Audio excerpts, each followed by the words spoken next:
Good morning sir, स्वागत है आपका। पहले तो एक बार जो गैप से ओपनिंग हुई है नीचे की तरफ, जरा बाजार पर अपना व्यू दें sir. Good morning Anil ji. तो ये मोमेंट है जहां आपको इंडिया बुल होना है, क्योंकि इंडिया में भगवान की मेहर से हम सब वैक्सीनेशन भी, हर्ड इम्यूनिटी भी हो गई जी। और ये जो अनसर्टेनिटी है ये उनके लिए है जिन्होंने लीवरेज पोजीशन बाहर से ली हुई है। तो फॉरेनर्स के लिए सेल होएगा, बट आपके लिए ये लास्ट मौका लेने का, क्योंकि अगर कोई कंट्री स्टैंड आउट करेगी इस केओस में वो इंडिया है।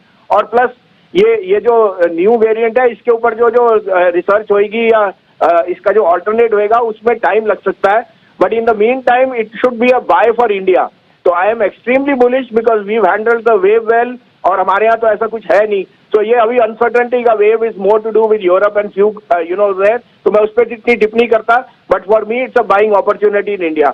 आप कहें तो दो नहीं तीन आइडियाज हैं, क्योंकि अब वॉलेटाइल है मार्केट, लेकिन अक्यूमुलेट करिए अच्छे स्टॉक्स। देखिए पहला बाय होएगा, क्योंकि अब गोल्ड में स्केयर आ गया तो गोल्ड में ज्यादा होगी। तो federal bank is the largest lender और साथ में उसका डिपॉजिट रेशियो सबसे स्ट्रांग है। इस क्वार्टर में federal bank will report record number, और ये मैं 92-93 में भी कह रहा था कल।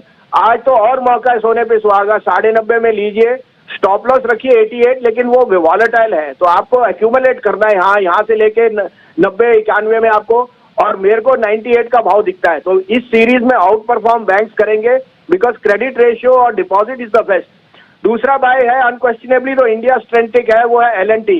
लार्सन की सब्सिडरीज बढ़िया कर रही हैं, और ये मौका था जो सब 2200 का भाव कह रहे थे, अब 1835 में लीजिए, stop loss of 1800, target of 1900।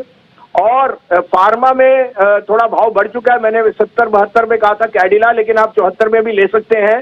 Cadila is headed to 490, stop loss of 463। Okay.